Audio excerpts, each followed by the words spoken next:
It's Colleen Schmidt from Divination Counseling Service, here today to present Helen Blavasky. I can't even say her name. So I always say Blavasky.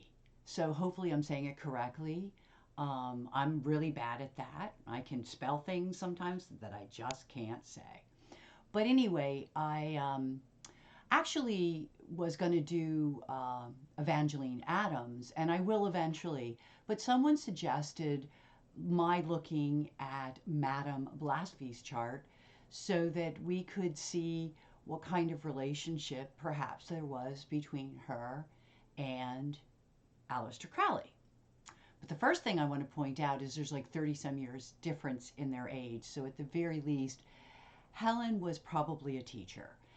Interestingly enough, they both belong to the Order of Freemasons, however, in different groups. She was here in the United States developing Theosophy or Wisdom of the Gods, and he was actually a member of the Golden Dawn, both of which are Freemason groups. And I know that Mathers, which was one of the founding members of the Golden Dawn, actually used Blavasky's work. So I know that she was a part of the foundation, at least when they were rebuilding the Golden Dawn.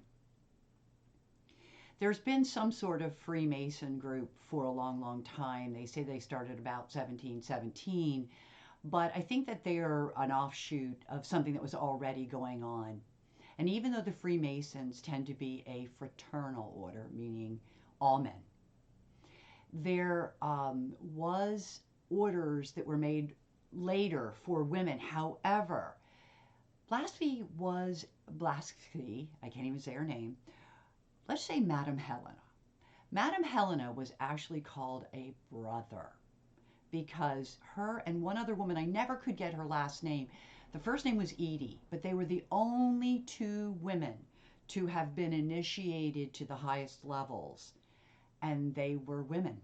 So it was prior to having groups for women. So one of the things that I wanted to do was not just look at if there was a relationship, which I doubt that there really was, at least not of substance, not like him working with Lady Frida Harris or Evangeline Adams, who were literally colleagues and in the same generation. It's hard to imagine because when we look back, there's definitely 30 years difference in their age. Helena was born in 1831. Crowley doesn't come around until, 1875?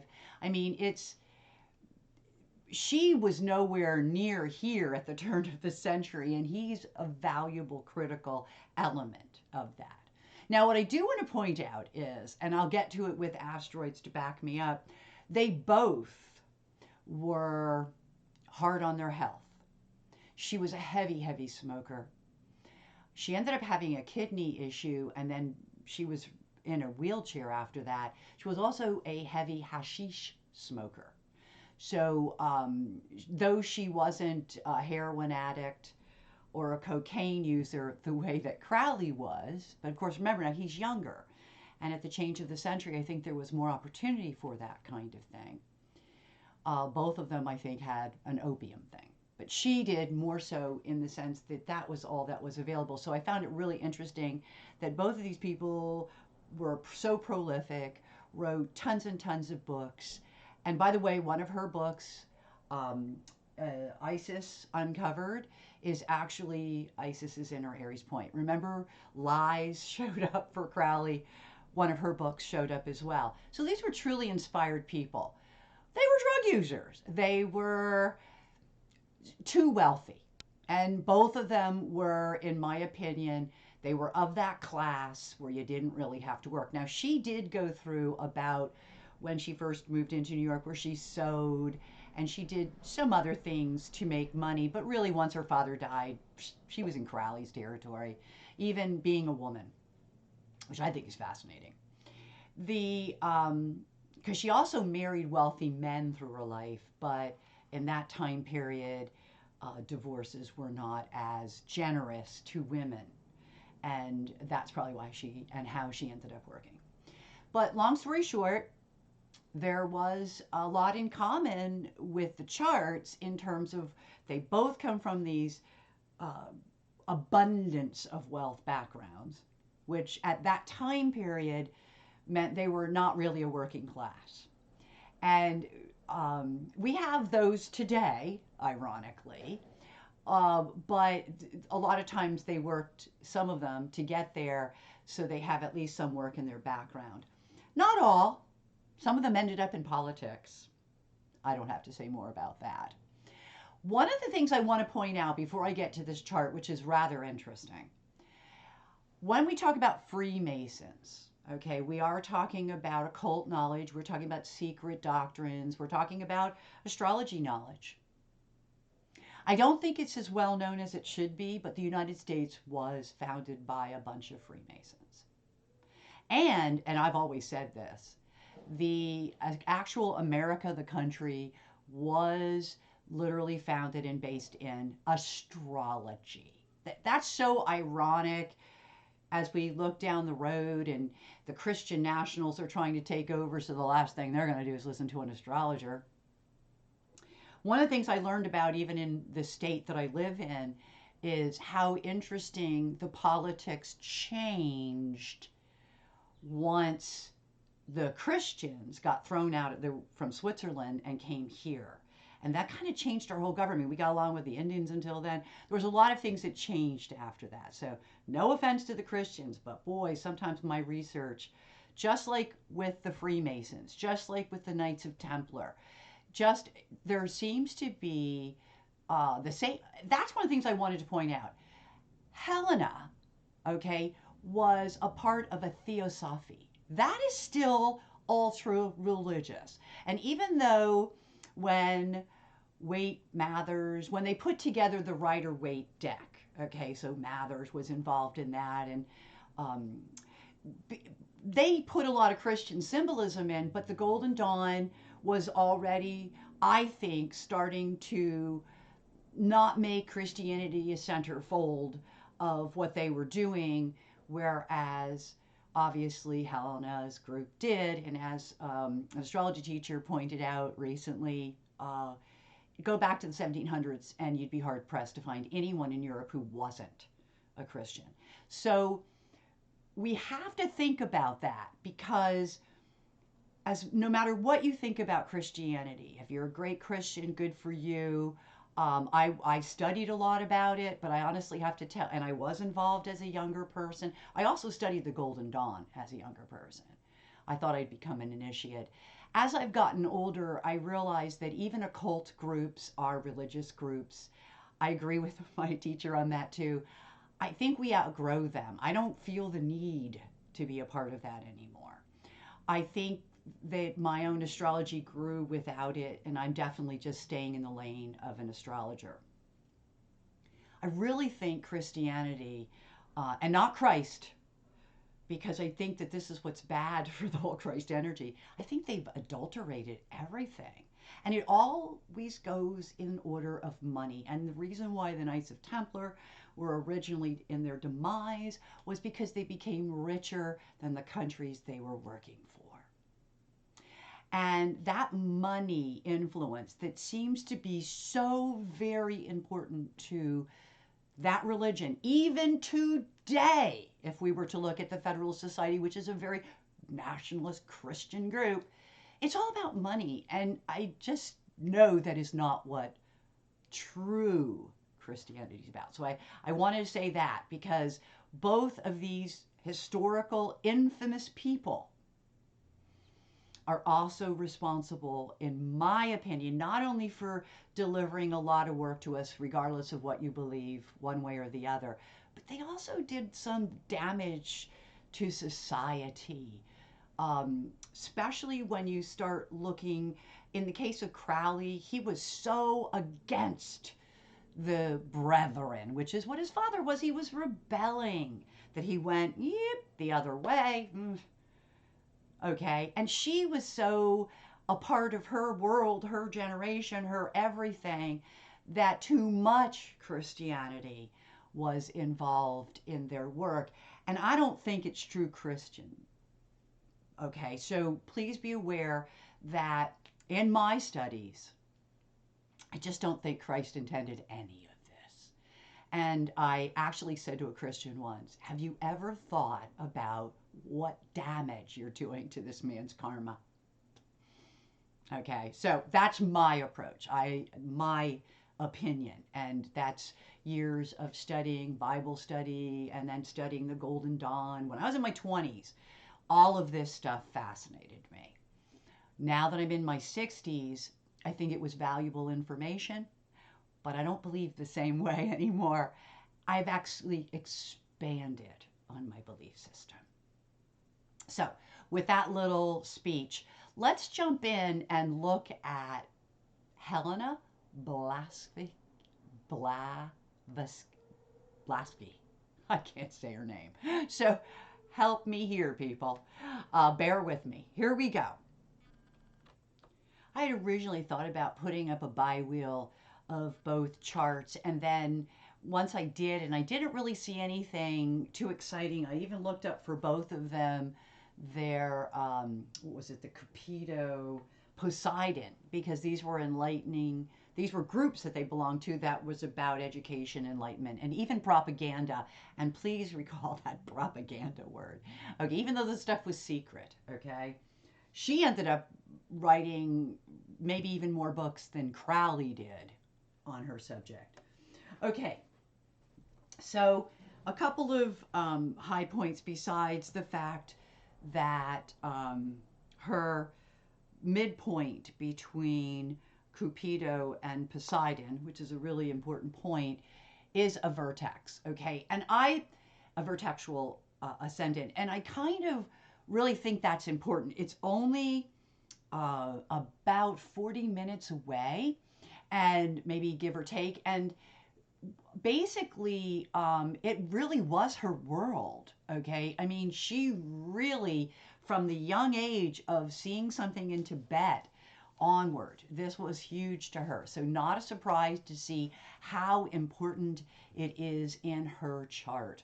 But a couple of the things I want to point out, I am not going to pay as much attention to her moon. And the reason, because the moon, every 4 hours is changing where it is. It moves, I think, every 4 hours. So you're talking about a degree, And I just don't want to get into it too much, because I felt that by looking just at what's obvious with the sun axis, and when we go to the Aries point, it's all there. That's the beauty of Uranian astrology. We don't always need a really good birth time, because we have so many different ways of looking at a chart. So I can fill up our time with what we've got here. So let me just begin this by talking about a Saturn Mars, okay? And, a Saturn Mars is right away a heartbreak, okay? Because and she did lose her dad. I mean, so there was some heartbreak in her life, but it's also about how she herself, through her work, um, really brought a lot of crap on herself that I think was ultimately a heartbreak. As I pull up my notes for this Mars Saturn conjunction, and it's really close, and that's not going to change regardless of what time she was born. It may change where it's located. At this point, we have it in the 10th house, or the house of careers. Not, it's my feeling is that this is probably not in the 10th house. But let's talk about it. Remember I said about the heartbreak? Well, it's periodic or interrupted work. It's like interruptions, like forced separations, sickness. I'm actually using rules for planetary pictures, anyone who's familiar with that. It also responds to end of an action. So let's talk about that for 2 seconds. Okay, there's a woman who not only is she forced as a child to leave one place to go to another, she loses her father later in life. But I do believe there was something with the mom and the dad, because the mom moves away. That's all I'm going to say. She then ultimately marries a wealthy governor. She moves again. She's a big traveler. She goes to Tibet. She goes to the United States. A lot of separations. Think about this. This is the 1800s. You're not exactly going to be able to pick up a phone and call somebody. Okay? So there were indeed a lot of separations in her work and or because of her work.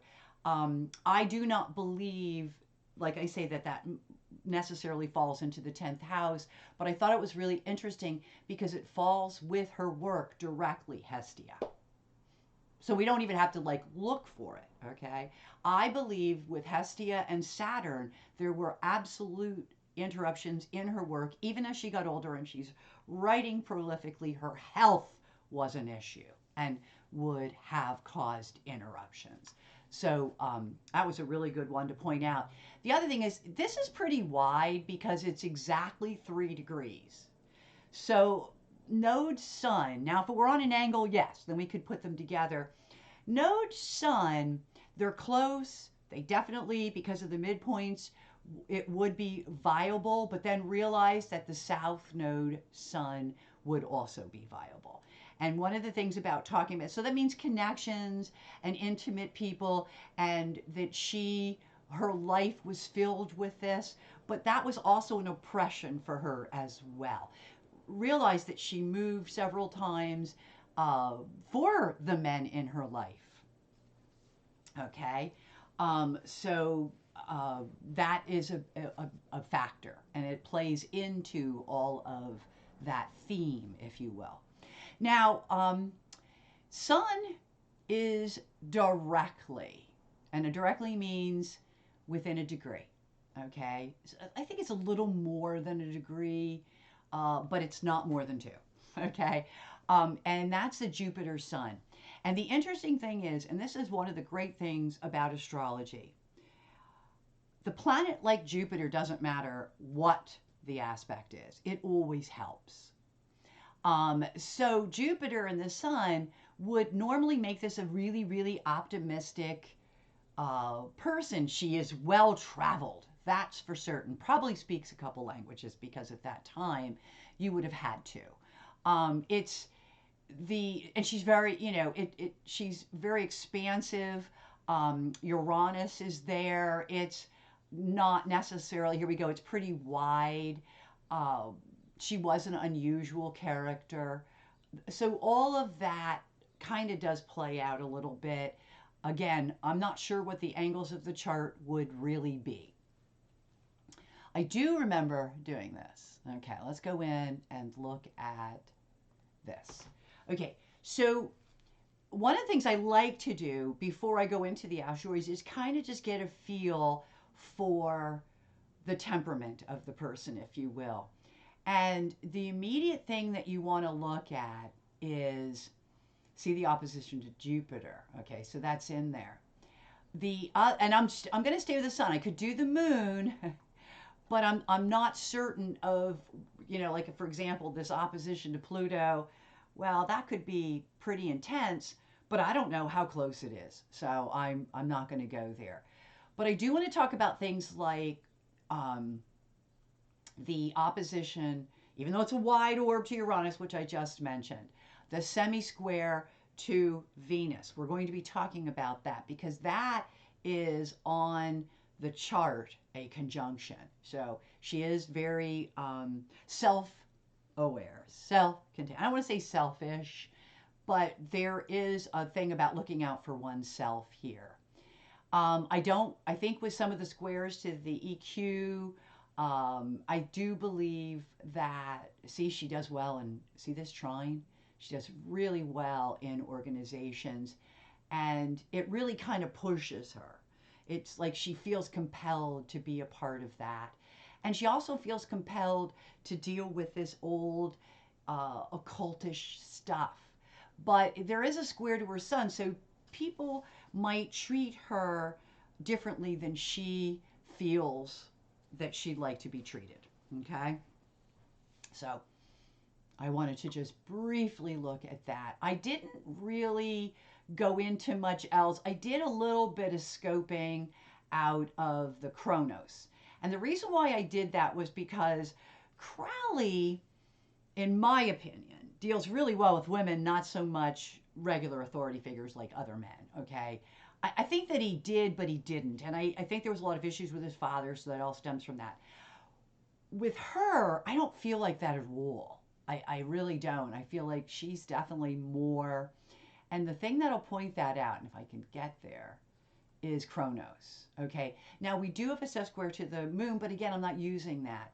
The opposition and the contraparallel to Mars, I find really interesting because that talks about something else, but the parallel to Pluto, and I like this opposition to Saturn. So in a way, she didn't do all that well with authority either. So I may have had it backwards.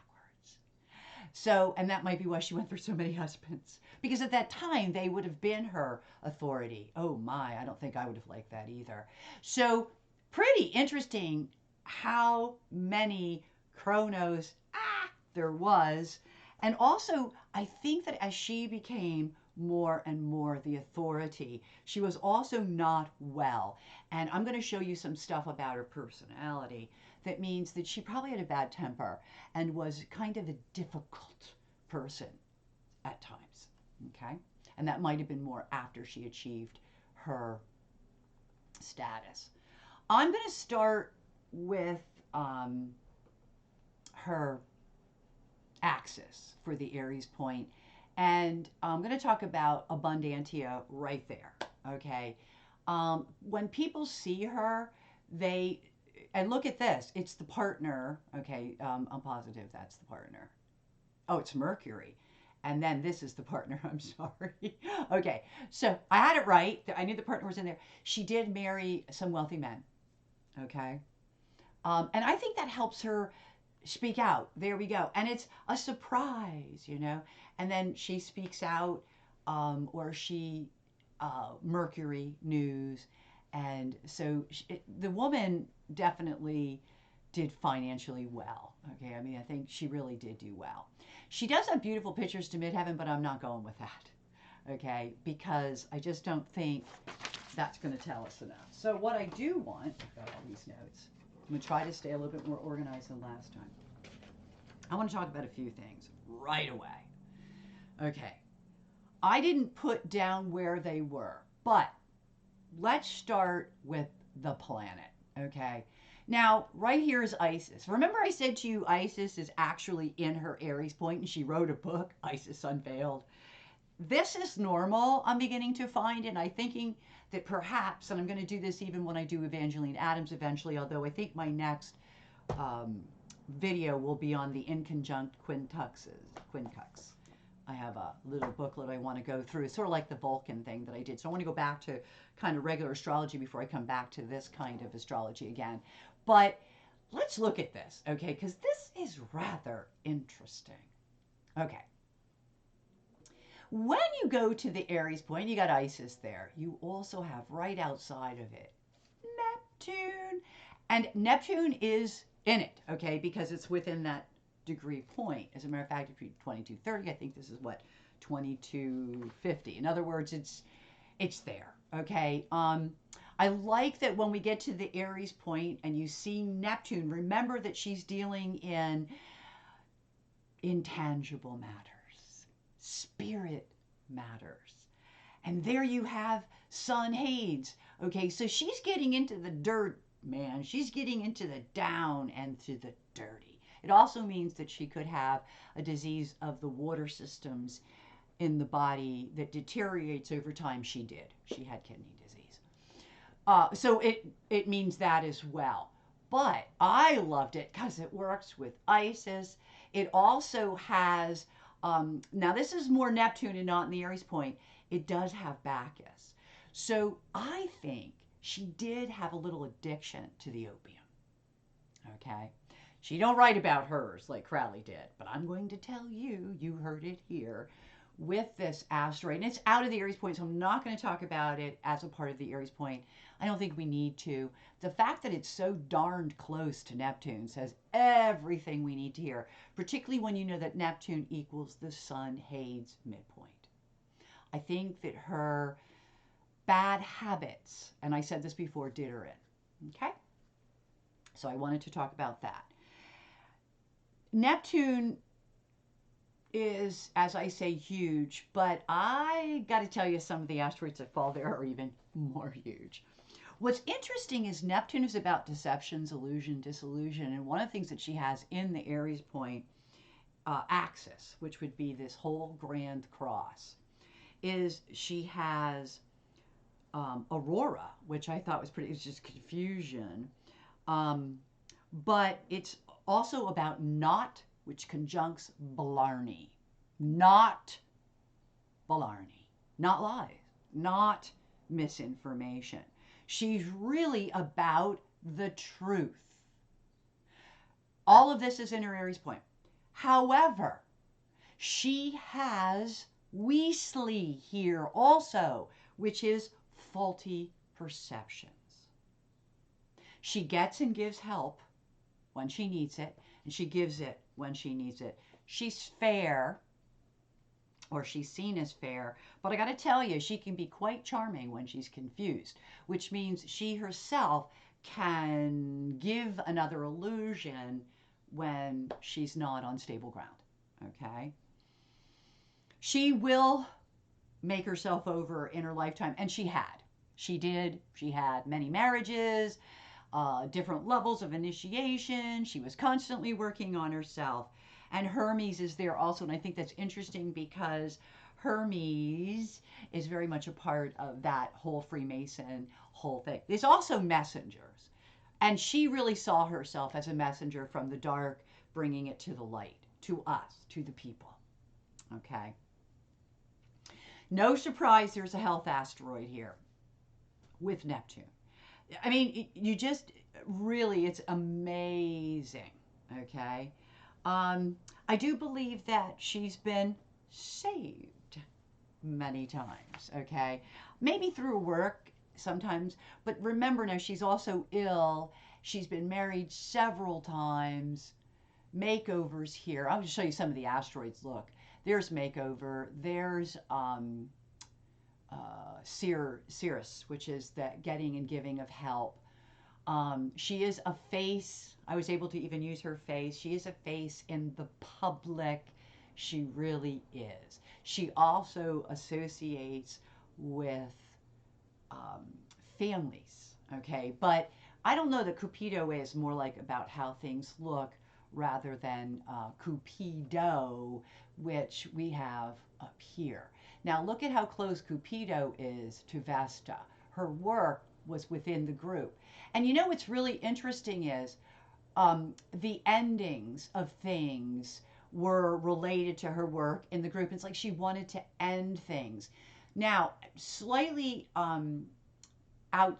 outside of that Cupido, and this tells us a lot about the fact that it was a brotherhood, was here we have a Festus, which is like the odd couple, doesn't fit. She's a woman in a man's organization, and she's done quite well. I would have loved that. Kudos to her. Okay. I think that's very important. It equals Vulcan. I did a video on Vulcan. Actually, there's been some discussion about it. So I just, wanted to point that out. I wanted to also point this out. Now watch this. Let me see if I can find this. Okay. So if I go to Cupido, which is very, very important to her, okay, not only does it equal Vulcan, but look at this. We have a Poseidon-Uranus conjunction here. See, this is all a vertexual ascendant. So again, I don't know how accurate it is, but I love that. Here we go. It doesn't have to hit that. Look it hits Alicia. And Clotho is there. So sometimes at the beginning of these projects, where she's trying to become enlightened, it's self-destructive. Okay? So we have Poseidon, Uranus. Not unlike today. We've just gone for some Uranus Poseidon. It's just like, wow, when I saw this. Woo! Look at this. It equals Hades. And this is what I was talking about, the light bearer, the person who brings what's dark, obscure to the light. She's done that. She has done that. Now, the other combination that all of that hits and brings up is Selena, which is like the unknown talents. It's almost like when she gets stuck, and even through health issues, is when she can discover her new talents. That was awesome. And look, she has the pressure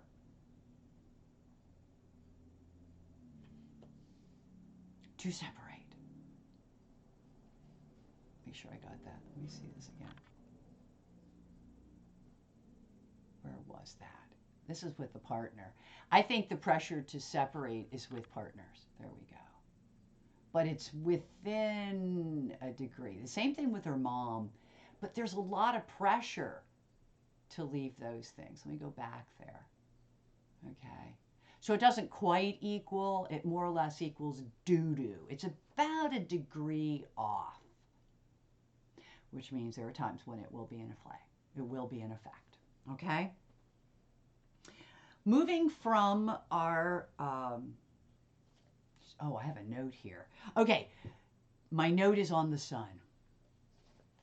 I'm not being crazy like I was in the last video. I'm trying to be really together. This sun axis. So let me bring it up. All right. So the sun axis, let me do this so I can get the exact point, is 4852.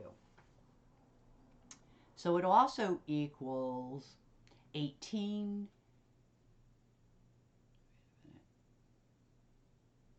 352. I'm sorry, I've got this all screwed up. Yeah, it's 1822. Okay, I'm getting there. Okay, so the first two numbers are 352. Watch this. There it is. Venus. Remember I said there's a Sun Venus in this chart. So even though we only see it as a semi-square on the reports, you almost have to go to look at it. You're not going to see this from the chart unless you're a good mathematician. But look at that on the dial. Now, let's talk about some stuff here. She has a lot of conditions on love. Yeah, it's retrograde, but that's our conditions in love. Yes, she's capable of love, but if you cross this line, whoa. A lot of conditions. Okay. Also, when you look at that more, okay, look at the Taureau down here by the sun. Okay, now her name asteroid is right there as well, literally conjuncting the sun. So we've got Helena, the name, conjuncting Stockholm in the sun. Okay, so here's a woman who I think could be a little abusive. I think she could be a bully. I also think that we should talk about the fact that the sun itself, look at it, is running between two asteroids, Icarus and Taureau. So she's actually taking risks, it seems, or she flies high in her anger. Okay, so that's pretty interesting with Stockholm. Yeah, that's pretty amazing. Okay, I did not tell you, I should. Money also fell in the Aries point, which I think I mentioned in something that I wrote about this article, but I don't think I told you guys. But Albertus Mangus, which is another money asteroid, fell here in the sun axis. Okay, so I thought, oh my gosh, this is hilarious. Okay, look at the beginnings of self-destruction here around because of pleasing other people. So part of her, look at this. Let's go. Wait a minute. There it is. Also, the way she spoke was about pleasing other people. Hold on. Let me go back again. I always lose my stuff here. There we go. Okay. So, 26, it's here. 26, 22. Oh my God. This is such a hot spot in this chart. Look at this.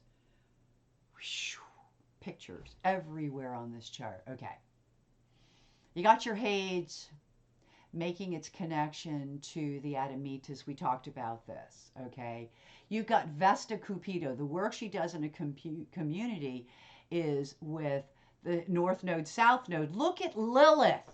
She's a woman. It creates chaos. Oftentimes, it's like, I got to withdraw. Oh, sorry. Wow, that's never happened before. The actual program just totally shut down on me. And I've never experienced that. So let's go back to here. Okay, so we were talking about, well, it's 2622. Okay, so, oops, this is by, I don't want to do it by that. First, let's go by planet. No, I don't want to go by planet. I want to go by minute, but I first got to get to 26. Okay, so we're going to 22. See, I got my crap together and my computer goes. Let's look at a couple of things that are going to definitely be in effect. The Sun Venus is in effect. The Pluto Uranus doesn't change. These things don't matter about the chart. You've got Apollon Jupiter. So this is also about money. People, her work brings her money. Okay, her new talents bring her money. All right, this is like an incredible point on this chart. So incredible. I'm going to leave it there while I start talking. So we got this beautiful, like, kind of star shape, but it's all of these connections. Pluto's in here. So we're just talking about a lot of different stuff. Pluto to Poseidon. She's transforming who she is. It's almost like she came here to clean up a lot of karma or to really do a lot of work on that karmic wheel, if you will. We talked about Amor and we talked about Albertus Magnus. They were both, by the way, retrograde. We talked about the name Helena, which that's one of the cool things is when you look at a chart and you find their name is in their chart. Stockholm is there. Varda is that truth that shows us light. So in her chart, she is looking for that truth which brings light. That is such a core part of her being. Alicia is that she's self-destructive in that process. Asteria tells you that it's a lot about praying and meditating.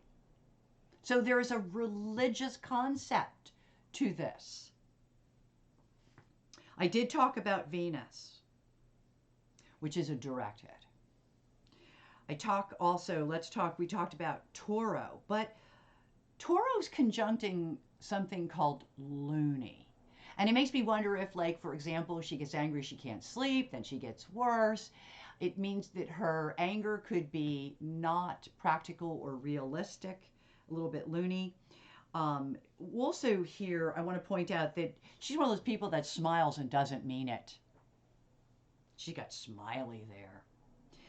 She also has Orpheus in there, and there is a lot of sadness in her life, just through all those separations, just that Mars-Saturn. So I look at Orpheus as a repeatable pattern in her chart. It's interesting. She takes a lot of risks because she doesn't have confidence in herself. Kronos falls in this axis. She is an authority. But I think if you were to talk to her, she's more aware of what she doesn't know. And I think a lot of it has to do with, I don't know where to begin. Okay? So beginnings are retrograde. Kronos is retrograde. Icarus is retrograde. Isis is not. Isis is in there. The book is in there. That's all in the Aries point. That's not retrograde. But these three are. And they're telling us that, her beginnings probably didn't look like real beginnings, okay? Because it's almost like her life is a continuation of this drive, this volcanous energy, if you will, this Neptune, which we talked about. And it does go into how the Clotho, the Icarus, the risks she's taking. I mean, here's a woman whose nodes are based in this, not just chaos. I love the fact that both Crowley's chart and Helena's chart feature chaos because they both are bringing something to society that is creating chaos. Okay? Maybe valuable in some level, but it's still chaos. The more evolved we become as people, the more we can look at this objectively, all of this information, and I see it on the internet, and it is a testament to how far we've come in our our work. And what it equals is Lilith. So we've got Lilith in the sun axis. Okay, there it is, Black Moon Lilith. And Lilith, the asteroid. Talk about repeatable themes. She is an odd woman. She is a single woman, at least part of her life. But remember, this is the 1800s. I think had she been a modern woman, she may have had lovers. I'm not so sure she would have had so many husbands. That's just my take on it. With that said, I thank you for watching this video. And as always, until we meet again, I wish each and every one of you happy reading.